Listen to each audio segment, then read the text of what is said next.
Welcome in to the PFF NFL podcast. Sam Monson alongside myself, Steve Palazzolo. Yeah, I keep saying this wrong every time. Right. You're Sam, I'm Steve. Yeah. And just the way I'm doing it's just horrible. You know, we've just been talking about how you need a slicker catchphrase intro, and you don't have it yet. No, my intros have been terrible lately. Right. Do you guys have any advice? Let us know. On intros? Let us know. Let us know. Sam wants to get right into what grinds his gears because he's freezing.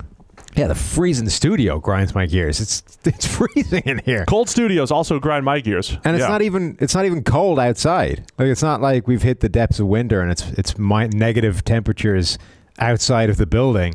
It's okay, but somehow in the studio right here in our little cave, it's freezing. We're just scratching the surface of climate control here at the studio. Just having said that, as soon as we came in, the air started to pump its way through these vents up here, and I suspect that having pulled on my pullover, I hope we sweat you right out of this place. Just in a polo when I came in here, pulled on the PFF pullover because it was freezing. Now it's going to bake, and by the end of this podcast, I sure hope so. I'm going to have the guys crank it up out there. Yeah. All right, let's get into the week's action. It's week 7. As we always do on our week preview edition, we like to kind of predict the future. Last week I was kind of half right. I said Brandon Graham was going to go off, but I said Eli was going to get killed. He got killed. You said Brandon Graham was going to get 3 sacks. That didn't happen. How many sacks did Brandon Graham get? He had 0. 0 out of 3 does not sound half right to me. I should have just focused on the Eagles that as a whole. Sounds very wrong, in fact. But okay, fine. Eli also did get killed. That puts you even further in the hole in our Brandon Graham bet, the 10 sacks in the season thing. Yeah, that was. He's going to need some big games for you to. That was supposed to be his game to lunch. catch up. So I probably owe you lunch. Yeah. So it's your turn to predict what already happened on Thursday Night Football. Broncos at the Cardinals. Thursday Night Football did not look like a barn burner on paper heading into the game. Denver Broncos, Arizona Cardinals. People were scrabbling around looking for reasons to watch this game to the point where they dived into play action as a reason to watch this game. But Case Keenum, this was the Case Keenum redemption game. He's been playing terribly all the way through the season. Case Keenum showed up for once, dragged himself back into that Matt Castle conversation of one good season. I'm sure Matt Castle's had one good game after that one good season. This was Case Keenum's one good game. Make you think that he can still do it. He can still be a viable quarterback, still get things done, only to, later on down the line, completely remove all doubt that he can't. Broncos fans calling for Swag Kelly, and you're calling for a redemption game. This was last night. It was the redemption game for Case Keenum. You saw it. And at least for the next week, people are not going to be talking about him as, a dead man walking a quarterback. All right, let's get into the games. Looking forward now, as we look forward to Sunday's action, we struggled a little bit looking for the marquee games of the week. I think there's some okay games, some solid games, but one of the ones that is certainly interesting, the New Orleans Saints at the Baltimore Ravens. Sam, what are you looking for in this matchup? Yeah, this didn't seem like a great week for games, at least on paper. It always surprises, though. Yeah. There'll be games that are better than they look on paper, but at least there's looking at this slate of games heading into the week doesn't look amazing. This Baltimore defense, we were talking earlier in the week about how there aren't good defenses in the NFL at the moment. This relentless pursuit of the league to chase yards, passing, more and more points, because that's what people want. It actually appears to have worked at the moment, because even the best defenses in the league right now are typically getting gashed. The best defense in the league appear to be average at best. Baltimore might have the best average defense in the league at the moment. And the New Orleans Saints have one of the better offenses in the league, obviously, every single season. What's interesting to me is Sean Payton against the Baltimore Ravens is 0-3. The Saints have never scored 30 points when Payton has played them. Only one of those has been on the road. 2 of them have been in the dome, Steve. Thank you. The road dome, the indoor-outdoor splits matter way more than only one of them have been history. In Baltimore, outside, away from the dome. The other 2 have been inside, still hasn't cracked 30 points, and lost all 3 of them. Yeah, so I'm more worried about the outdoor stuff. I've been posting indoor-outdoor stats the whole time. Breeze has only played outdoors once this year, and he had a very pedestrian game from a passer rating standpoint, 77, and from a PFF grade, 71. Where was it? Is he struggling in Pennsylvania as well? No, he was in New York. Oh, okay. But the Northeast in general, or the East, New York, now he's going to Baltimore. We'll see if there's a trend there. But yeah, I posted Breeze and Matt Ryan, both of their indoor-outdoor splits. Their passer ratings indoors are 127 or 130, the 2 of them, and outdoors they're both 70s. It's a big difference, about 77. It's a big difference. We'll see if it's one game for Breeze. Yeah. We'll see what happens here. I want to see him throwing to Michael Thomas going up against a pretty good slate of Ravens cornerbacks. The last 4 games, Ravens have given up 14, 14, 12, and then 0. The other part about that is that the Ravens need to have a better solution to defending a good receiver in the slot than they had when they faced A.J. Green. Remember, they didn't actually line him up in the slot that often, but every time they did, it was a touchdown. When we were at the game. Right. We were there. Michael Thomas is every bit as good as A.J. Green, certainly from the slot. They need to have a better plan than they did in that game because A.J. Green just torched them in the slot. Look, I'm not completely ready to buy into the Ravens, though. I mean, when you look at the slate of the players that they faced, they did get torched that night against the Bengals, but week 1 they faced Josh Allen and Nathan Peterman first in the rain. Josh Allen then came in. They've played Case Keenum. They played Big Ben and the Steelers. Faced Baker. That was impressive. But, Baker's receivers letting them down. And then last week, Mariota and the Titans, when we couldn't even assign all those sacks to the offensive line. Mariota was kind of bad in the pocket. So I'm not ready to really crown the Ravens anything defensively. They got Breeze this week. They have to face Cam. That's what I'm saying. I don't think they're even that good. They might be the best above average defense in the league. Yeah, I guess that's fair. So pretty good matchup for this week. What do we have for picks? We have a lot of people taking Baltimore. You went New Orleans, though. I did. Even though they've never won in Baltimore. Because that matters not at all. Oh, it doesn't matter. Well, let's revisit on Monday, shall we? Yes, what the Saints did in Baltimore 8 years ago, really going to have a lot of bearing on what happens this Sunday. Definitely. They're both the same coaches, right? I'm sure Breeze and I'm sure they went back to that 2010 film. When did Harbaugh get there? 2008. Okay. So they've played once in Baltimore. No, but 2 of the 3 games have been Harbaugh versus Peyton. I'm taking the Saints. You're taking the Ravens. Yeah. The other game that's, I think, pretty decent, NFC matchup, Carolina Panthers at the Philadelphia Eagles. They played a pretty good game last year. Panthers at 3-2 now. Eagles up to 3-3. Is that right? Sure. Should know this. Yeah. Eagles coming off that domination against the New York Giants, and Panthers struggled a little bit against the Redskins last week. Yeah, and their run game was shut down as well. I'm curious to see on the Eagles side of the ball how Jason Peters holds up because it's such a colossal drop-off between him and the big V, Vaitai, at left tackle. But Peters wasn't playing that great himself, just a hell of a lot better than Vaitai. So his PFF grade this season has been 67.6. He's now got a torn biceps, which is not, from what I can remember, an injury people typically play through. Usually that shuts you down for the season. You're usually done. Yeah, I'm kind of curious to see how he's going to play with that. The good news, I guess, is that the Panthers don't have a great edge threat to really take advantage of them. They've still got like Julius Peppers out there, who's still capable of winning, but they've got players that will need a tackle to be bad for them to be really good. Yeah, that's fair. So that's really the question: is can Peters play better than bad now that he has one arm? Very middle of the pack pass rush grade for the Panthers at number 15. I think every week we always highlight the pass rush for the Eagles. Still valid, now the number 1 pass rush grade in the league at 85.9. And we always love to show QB splits, clean pocket versus pressured pocket. One of the more extreme splits this year is Cam Newton of the Panthers, grading at 91.2 from a clean pocket and only 44 from a pressured pocket. So his PFF grade drops almost 50 points, and his passer rating goes from about 115 to 24. That's a big drop. Yeah, that's quite a big drop. And so I think a lot of that's Cam's, doing a little bit better job of getting the easy stuff and the quick stuff underneath, but under pressure, man. He's just such an interesting quarterback because he doesn't really move in the pocket all that much for a guy that's so mobile. When he takes off, he's great, but a lot of his running is designed. He likes to just sit back there, plant himself, and just make throws, and he almost invites pressure a little bit, so he's going to probably be under some heat against the Eagles. Yeah, and a lot of his kind of throws under pressure are, like you say, he basically just roots himself and then has to contort himself into a weird angle with bodies in his face. It's not like he almost appreciates that. Like he almost likes doing that. He almost invites it a little bit. Other quarterbacks have those subtle pocket movements. He just doesn't do that. Yeah, he's more, I've got the arm to get it there anyway, so I'm going to try. Yeah, so this game, I really think this game comes down to like Cam's MVP season 3 years ago. He was making those throws left and right under pressure, and they were special. If he can do that in this game, then the Panthers will have a shot. Where are we going with this? Where's everybody picking? Everybody taking? Yeah, everybody's got Philly. Yep. Everybody's got the Eagles. You included. Let's get into our Dalton Coaster of the week, and I'm going to provide it for us this week. Jameis Winston. So Cleveland Browns playing the Tampa Bay Buccaneers. Jameis Winston last week, one of the more incredible games that you will see.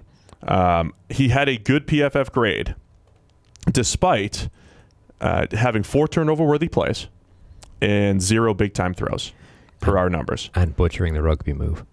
Well, yeah, obviously he butchered the rugby move as well. It was absolutely incredible, and he did it because he kept making – so, there's a difference between lower positives and those big-time throws. He kept making positive after positive after positive. At the intermediate level, he completed 14 passes, that 10 to 19 level. So he had 30 completions, 23 of which went for first downs. That's incredible. Yeah. But he had the 4 turnover-worthy plays, which made him land at about an 80 grade, which was solid. So it's like an in-game Dalton coaster. He's going to turn it over, or he's going to keep moving the chains over and over and over again. That's my Dalton coaster of the week. Yeah, I like that you're seemingly surprised by this Jameis Winston phenomenon, which is basically him every time he says. Oh, I'm not surprised by it. I'm just highlighting it. I'm highlighting it for the listeners so they know what they're getting with Jameis Winston, which is you don't necessarily know what you're going to get throw for throw. Yeah, that's the beauty of Jameis Winston. One of these days he cuts down on those turnover-worthy throws, and boom, stats are out of this world. Never gonna happen. It's gonna happen. I want to stay in the same game though, because I think the Dalton coaster is an entire unit, and it's the Browns defense, which from one week to the next seems to go from being suffocating to terrible. Just this season, right? They've held Ben Roethlisberger and the Steelers to 21 points. They've held Drew Brees and the Saints to 21 points in New Orleans. They got gashed for 45 by the Raiders. They got gashed by for 38 by the Chargers. And in the middle there, they held Baltimore to 9 points in an overtime game, right? Like, that's Dalton coaster. What the hell? Like, you know what it is? What? It's the turnovers. Of course, yeah. But at some point, I mean, for the Browns to actually be halfway decent this year, the defense needs to do consistently something. Right. It needs to actually play somewhere near its potential over the course of a season. You can't turn up the games and the defense is just not going to show up because, like, as better as they are overall, like, they're not that good. Baker, as good as he is, cannot overcome a defense just not stopping anybody. And as poorly as Baker played last week against the Chargers, playing against Tampa Bay should help a little bit this week. Yeah, and he wasn't actually that bad last week. Like, he made some big mistakes, kind of like the Jameis thing, right? There were some mistakes in there, and it was definitely his worst game so far, but he wasn't bad. The end. Okay. Just saying. Like, everyone's saying Baker was terrible last week. He wasn't terrible. I'm fascinated by your pick here because you are what I do Baker fan, you hate Jameis, and you're taking Tampa Bay. Yeah, well, it's in Florida. Ooh. So you're buying into the Florida home field advantage now. I'm just not buying that Browns defense ever. Yeah, that's fair. I think this could be a serious shootout. Could be. Could be a serious shootout. I'm taking Cleveland for some reason, though. And we're just going against each other here, which is weird. Maybe we'll flip our picks, and I'll feel better about Tampa Bay, and you'll feel better about Cleveland. Some Dalton coasters in this game to watch, so this one could go anyway. Another game that is actually pretty good, New England Patriots at the Chicago Bears. The health of Khalil Mack is a big one here. It's paramount. He might be the most important defensive player in the league this season in terms of how much he means to his unit. The Bears were a reasonable defense moving in the right direction. Mack turned up, and this defense looked like the best defense in the league.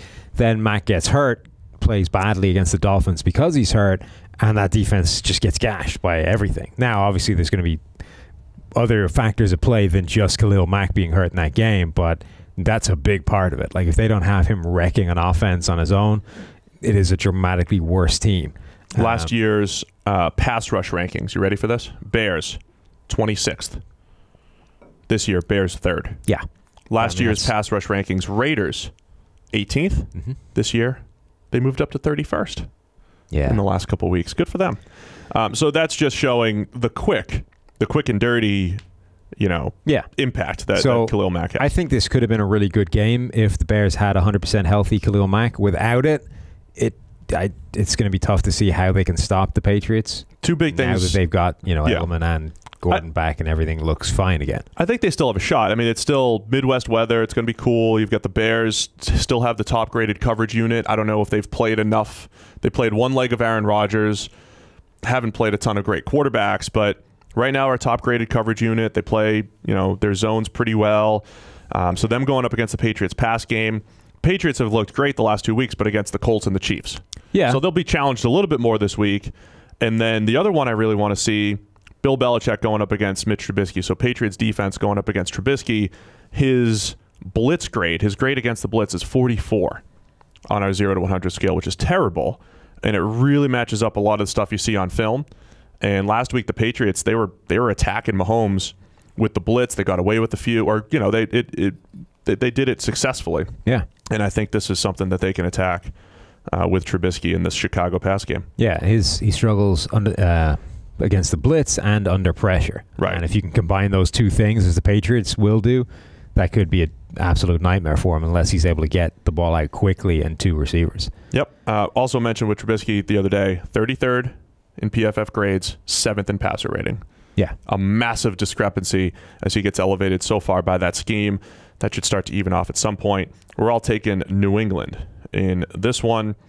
Detroit Lions going to the Miami Dolphins. We'll go rapid fire on some of these games, but what are you watching for here, Sam? Yeah, the Dolphins are another kind of Dalton Coaster team, like the whole team. What are they? Are they the team that went 3-0 that were able to beat up on the admittedly Chicago Bears team that was missing a healthy Khalil Mack? But they look quite good. Brock Osweiler beat the Chicago Bears, for God's sake. And he only looked okay. Yeah, exactly. But their receivers looked very good, and they've got weapons, and that defense has got some talent. Or are they the team that kind of got, annihilated by the Patriots and then beaten by the Bengals, right? Having thrown away, a 17-point lead or something. So the Dolphins have just been all over the map so far.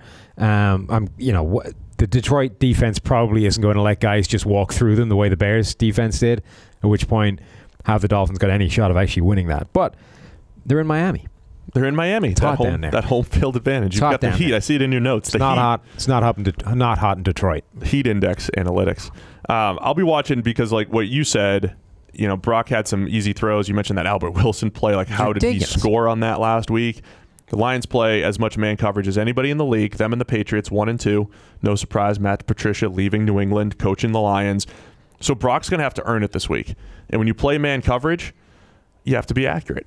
Brock's just not the most accurate guy in the world. So that's what I'll be watching. Lions playing their man coverage against Brock and the Dolphins. I'm taking Detroit.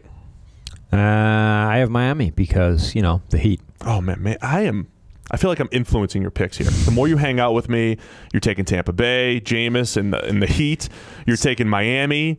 This is fascinating. It's very hot in Florida, and I'm banking on that a lot this week. This is great. Let's move on to the Titans and the Los Angeles Chargers. I don't want to say at because it's at Wembley. It's a 9:30 a.m. game. That's a 6:30 a.m. start for your Los Angeles Chargers. Last week, I called for the Chargers to maybe sleepwalk through the game against the Browns, which was completely wrong. They dominated the Browns. Is this the week that they sleepwalk a little bit because they're going to be sleepy? Because they're going to be sleepy. I haven't checked when they're going. Like the Raiders, it's about when they go. The Raiders rolled up there on Friday, and apparently that wasn't a great idea. They were sleepy. Yeah. So the Chargers, if they set off early, might be okay. Because Tennessee's going a long way as well. It's not easy for them. We have a massive database of information. Yeah. I mean, for every single play in the NFL, there's 180 data points that you can kind of link up and say, on this play, here's 180 things that I could know. And our analysis is coming down to games, whether or not they're in Florida or not, and when teams arrive in England. Yeah. Great. I mean, alternatively, the Chargers have a really good pair of running backs, and Tennessee's linebacker core is not great, and it's banged up. That could be ugly. So they haven't actually been missing that many tackles. 21 as a linebacker group so far this season. They've used a ton of linebackers, so that's not a disaster. But they haven't been grading well. Like, they've been doing badly against the run, whether it's taking themselves out of position, whether it's just getting blocked by offensive linemen, whether it's just failing to live with athletic running backs in space and, not even getting close enough to do it. Right. So how they're going to deal with Eckler and with Melvin Gordon should be pretty fun to see. Good little two-headed monster there for the Chargers. I'll be watching other side of the ball, Titans pass offense. How do they bounce back? Mariota sacked 10 times the other day, 11 times, only had 10 completions against the Chargers coverage unit. Of course, Hall of Famer Corey Davis going up against Casey Hayward in one-on-one battles. That's going to be a great one to see. But again, with the sack thing, it's not all on the offensive line. It's not all on the quarterback. It's on everybody, including the receivers. So if they can't get separation, is Mariota going to hold the ball and get sacked 5 or 8 times again? Yeah, I was going to say, you're looking to see if they actually have a pass offense this week. Yes, that's what I'm looking for. Week. Yeah, maybe against the tired Chargers, potentially. Maybe they found it. We'll see. But we're all taking the Chargers here. Yeah. The history of the Chargers, it's always scary to take them when everybody feels like you should take them. Yeah, they always let you down. But maybe this is different. Phillip Rivers is playing some excellent football. Yeah, that's happened before. They still let people season. down. Just saying. All right, it's time for our biggest mismatch of the week. What do you have for us, Sam? The Jacksonville defensive front going up against the Houston offensive line, which is, no. That's one of the best defensive fronts in the game. Obviously, they haven't been quite as dominant as they were a year ago, but they're still pretty scary. And that Houston offensive line, if anything, has been worse than it was a year ago. It's allowed just under 100 total pressures so far this season, which is pretty catastrophic. A pass blocking efficiency number of 78.9, which is 31st in the league. Only the Arizona Cardinals have been worse on a per snap basis than the Houston Texans. So now you have to do that against the Jacksonville defensive line. I mean, that's just ugly. Yeah, that's tough. I'm watching Watson going up against the Jags. So by the way, Watson has accounted. We've charged him with 5 sacks on his own. You know, part of it's on him, too, as bad as the offensive line is. He holds the ball long. Bill O'Brien even said he's got to get rid of the ball a little bit quicker. So he's been charged with 12 pressures on his own, 5 of which are sacks. But like I said, last year, he played the Jaguars only that week 1 game when he wasn't the starter. Tom Savage was the starter. He came in for Savage, was it at halftime or just around halftime, had a 32.4 grade in that game, which is actually the same exact grade that he had last week against the Buffalo Bills, ironically. So the 2 worst games Deshaun Watson has ever played, last week against the Bills, last year against the Jaguars. The excuse last year was, well, he came in relief and all that stuff, and it was true, and it was against a really good Jags defense, but he never had a chance to face him the second time. So this is a challenge for Watson here. Yeah, particularly with that offensive line being so bad. Every week for him is a challenge. Yep, there's a lot of pressure on Watson every single week. We are both taking the Jaguars in this game. Plus, the game's in Florida where it's hot. There's 3 Florida games this week. We're all taking the Florida teams because it's hot. I mean, it's October. Nobody's used to being hot, and they're going to go to Florida where it's hot. You're right. Or England where it's cold and gloomy. I don't know why we just wasted 5 minutes talking about it. We should have just led with that. We should have just said, yeah, done. Definitely. I wasn't going to call this the biggest mismatch of the week, but I will.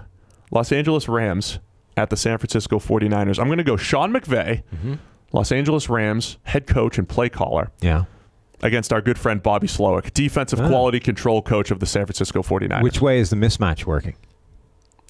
Sorry, Bobby. Oh, sorry, Bob. Yeah. McVay's just really good. I mean, Bobby was pretty smart. Bobby is pretty good. He understands. You know what? Let's flip it. Yeah? Bobby Slowick. Okay. Mismatch of the week. He is going to neutralize, run circles, neutralize. Yeah, neutralize Sean McVay. The funny thing is, they're probably about the same age. They're like 22, 25, 28. What are they? McVay's running the team, and Bobby's listening to this. You've just made him want to kill himself. Bobby's quality control.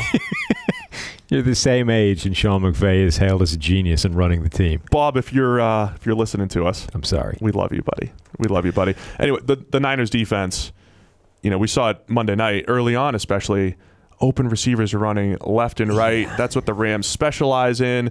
They did crack down a little bit. There was a point, and this shows how good Aaron Rodgers is. There's a point where they were like, hey, they were making Aaron Rodgers look uncomfortable, but in the end, Rodgers makes a ton of big throws. The Niners are giving up a lot this year. The worst coverage grade in the NFL per our numbers right now. Yeah. I'm going to go with that side of the ball as well, but with a one-on-one matchup. Reuben Foster against Todd Gurley. Like, in terms of one-on-one, special athletes heading to the same hole, that could be pretty fun. Reuben even got beaten on a deep crosser the other night. Well, he's like the only guy that can cover that thing. Not consistently. I know. It beats everybody. Nobody can do it all the time. He just did it once. That's more than enough. We're all taking the Rams in this one, I believe. Yes, all taking the Rams on the road at San Francisco. Brings us to the Buffalo Bills at the Indianapolis Colts. Sam, what are you watching for in this one? Derek Anderson starting at quarterback because Nathan Peterman is so bad that they had to emergency call Derek Anderson into the building, sign him up, and throw him right out there as a starter. They pulled him right out of the backup QB house that he lives at? That's how terrible Nathan Peterman was. And it's so bad that I don't even think it was the wrong decision. Like, he came in for like 2 minutes and threw two interceptions, one of which was a pick six. He turned what was a winnable game into just a blowout in the other direction. Like, it's amazing how bad that guy is. I saw some number that said, like, if Tom Brady throws an interception on his next 1,000 passes, he'll have the same interception percentage as Peterman. Yeah. That's not a PFF number. I stole that from someone. No, his interception percentage is, like, it's insane. It's like 17% or something. Well, he's essentially played 2 games worth of snaps in his career, and he has 9 interceptions. Yeah. So it's like a 5 and a 4 interception The game. best interception rates of all time are like 1%, right? His interception rate, I think, is like 17. It's ridiculous. It's not good. But Derek Anderson, he's got one career season above 70. 2007? Grading. No, it actually wasn't. It's one that has way less snaps than that. It's like 2014 maybe. 07, he was okay. 07, he was okay. That was 60-something, right? He was okay, but so much of that season was I've got a couple of tall guys who are actually doing really well. I'm just going to leave it up there.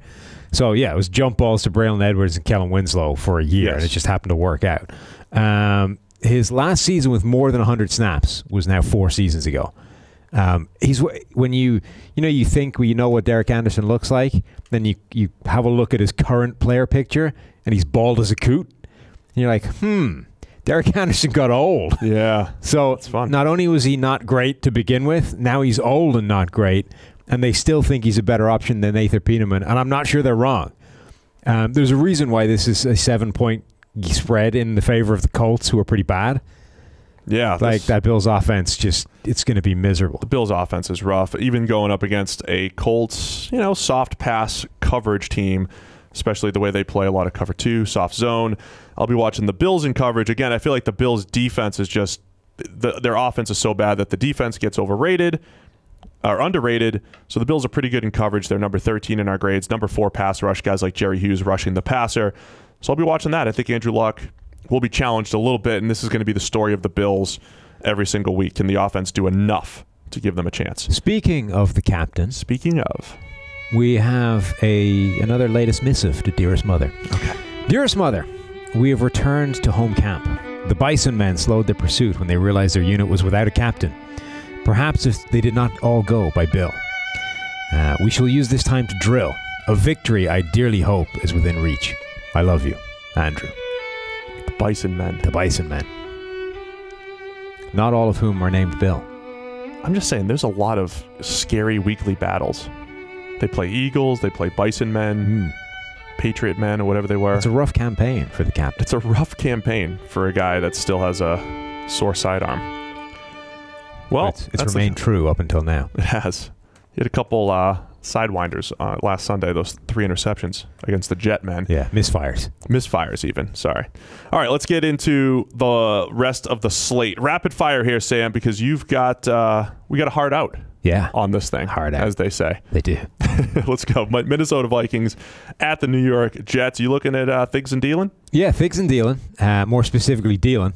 Adam Dealin has... he's now gone 6 straight games with 100 yards, which is the most ever to open a season, and I think the 3rd most ever period of over any span.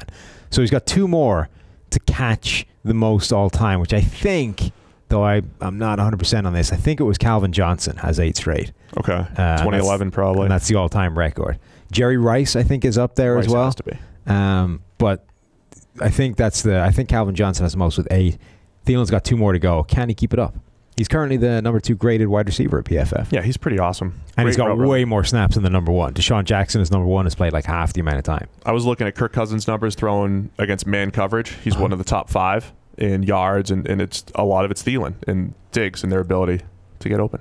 I said their names properly. You did. Yeah, a lot of it's Diggs and Thielen. Stop confusing me.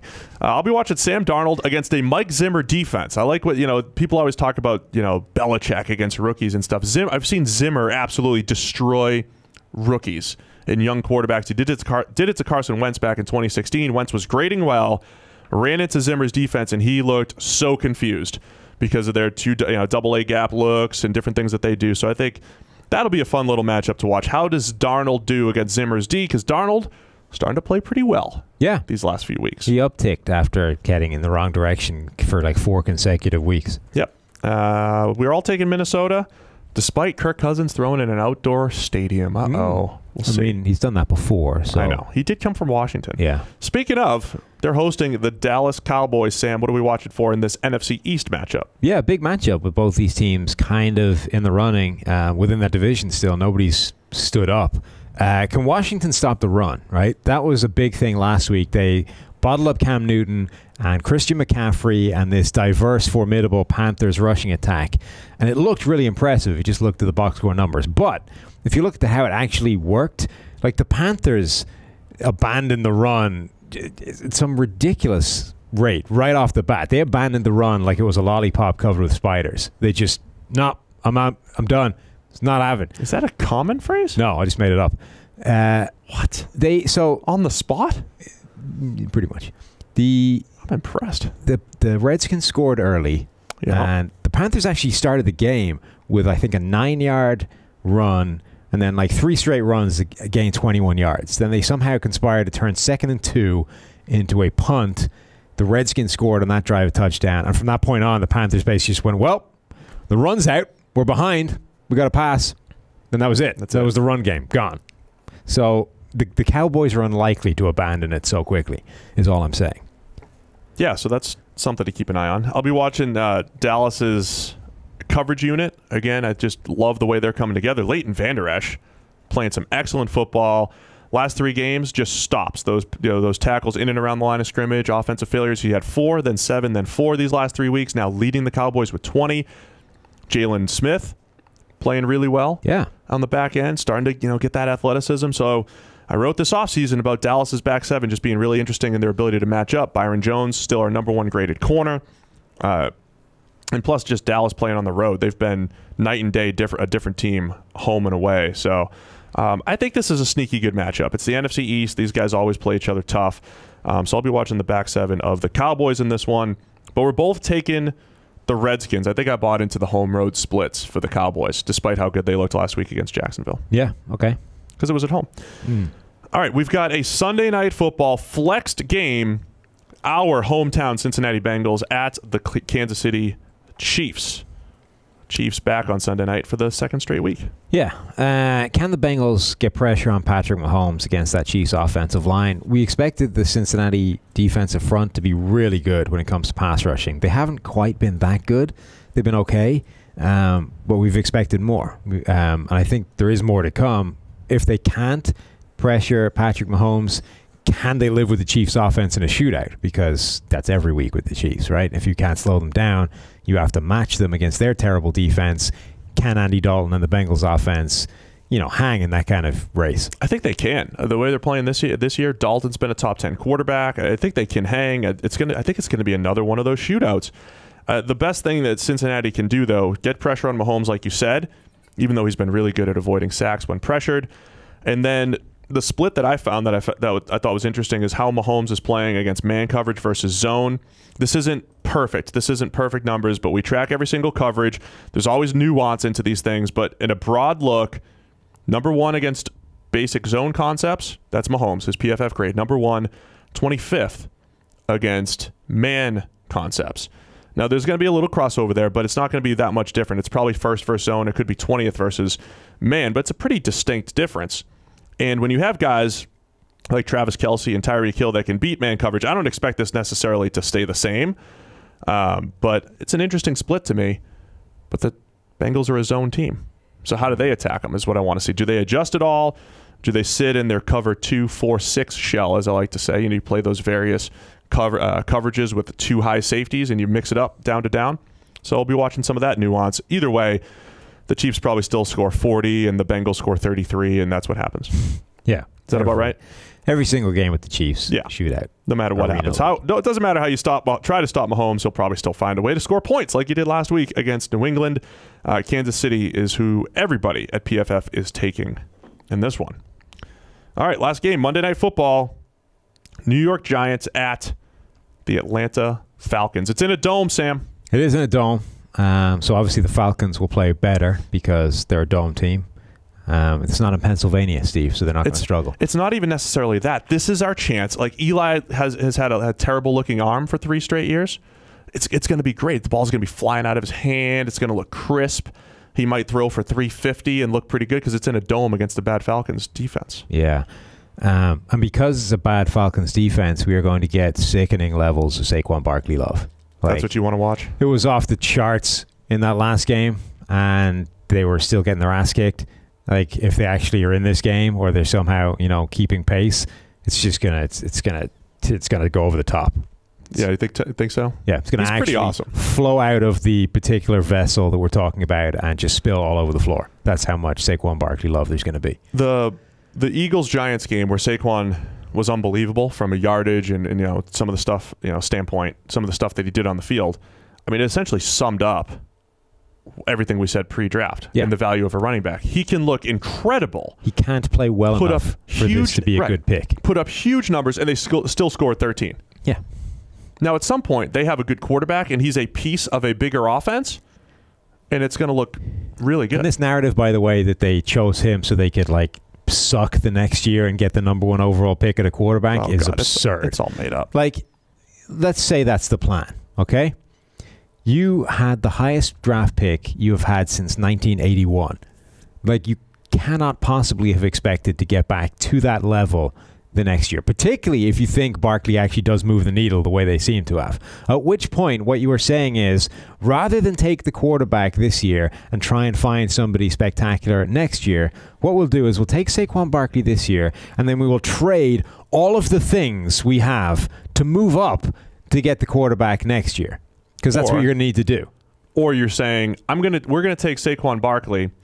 He's so special that we also know he's not going to help us win games, so we're going to be back in this position next week. They couldn't have thought that. Well, no, because then there's no point in taking him. Well, no kidding.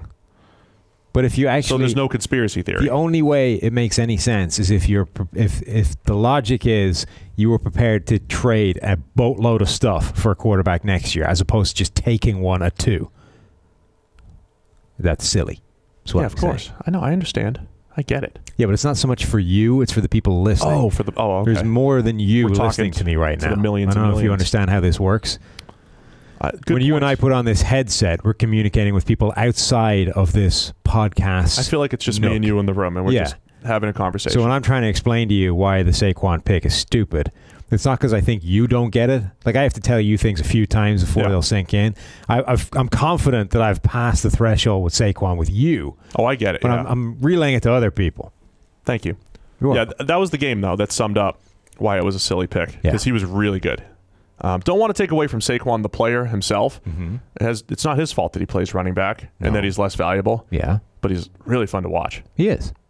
He's Barry Sanders. No. Is that right? No. That's what I want to watch him be Barry Sanders. That's what I wrote in my notes. You did. And having expended the thing that grinds my gears at the top of the show, you're bringing one right back so we can end it here, because you cannot compare Saquon Barkley to Barry Sanders. You can't do it. Can I get my Matt Ryan splits in first?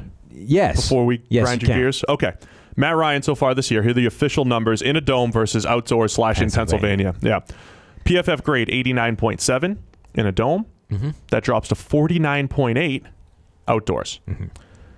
Touchdown to interception ratio 13-1 in a dome, 1-1 in those 2 outdoor games. 13-1 versus 1-1. That's pretty impressive. Pretty extreme. Plus a really bad fumble against the Steelers.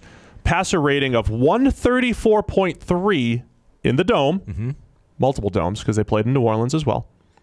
Passer rating of 77 outdoors. 2 games, small sample size, but again, domes matter when you're talking about passing stats. So Matt Ryan's in a dome. He's probably going to throw for 350 and another 3 touchdowns, and that's why the Falcons are going to win. And we all picked them, and we can go grind your gears now, Sam. Yeah. What makes you mad about Saquon? You cannot compare people to Barry Sanders. Can't do it. So you were trying to bring back the comparison. Yeah, but you said he is Barry Sanders. That's not the comparison. That is actually the thing that people do when I say you can compare without equating. You are equating Saquon Barkley to Barry Sanders, and that is what you cannot do. He's Barry. No, he's not. Stop doing that. Stop it right now. Same guy. We're going to show a whole video montage on how they're the same guy. Same spin move. No. Look, Saquon's good. He's very impressive. He's not Barry Sanders. Further the point, though, even if he is or was Barry Sanders, which he isn't, right? Barry couldn't win unless he had Scott Mitchell at the helm. Look, he had a good year of Eric Kramer and a good year of Scott Mitchell, and they made the playoffs, and that was it. Yeah, that was the line. Look, it's impossible for Saquon Barkley to play well enough for that to be a good pick because running backs simply do not have that kind of impact anymore. Right. If we talked about or ever, baby. There's a tier of quarterbacks. No, they certainly used to at one point where the entire offense was just loading up a running back and watching him grind out 4 yards every carry. So we've talked before about this tier of quarterbacks that exist where you can win with them, but only if everything else around them kind of goes well and then they get elevated, right? Every running back is like the low end of that tier. It's like you can win with those guys, but everything else around them needs to be good. Otherwise, it doesn't matter. So the best running back in the world is at the ass end of that middle crappy quarterback tier, where the absolute best you can do, everything else around you needs to be good. Otherwise, it doesn't make one iota of difference. And we saw it with Todd Gurley in the Rams. When things were going badly around him, he looked disastrous. He looked like a bust. Suddenly, the offensive line is good. The offense is fantastic. They're opening up holes for him, and he looks like an MVP. I'm sticking with that as my comp. But he's not really the MVP, Gurley. No, he just looks like an MVP. It's because people are talking about Gurley as an MVP candidate. No, can't be. Because he's not valuable to that offense. Right. And running the ball or no. so much more dependent on your quarterback. It's not that he isn't valuable. It's that he is amongst the least valuable components that are currently firing on all cylinders. That's correct. There. Jared Goff, far more valuable this year. Sean McVay, far more. This is why the MVP is a stupid award, and we don't do it at PFF. We have the Stevenson Award for the best player, Sam. Yes. There it is. I hear music. We're out of here. We're getting played off. It's the hook that's coming in from off screen. Well, you have a heart out. Yes. And the music's helping with that. Thank you guys for tuning in. That's your Week 7 preview. We'll be back, of course, Monday reviewing all of the action. And the only way for you guys to properly prepare for this weekend is to get to ProFootballFocus.com. Get your PFF Elite package.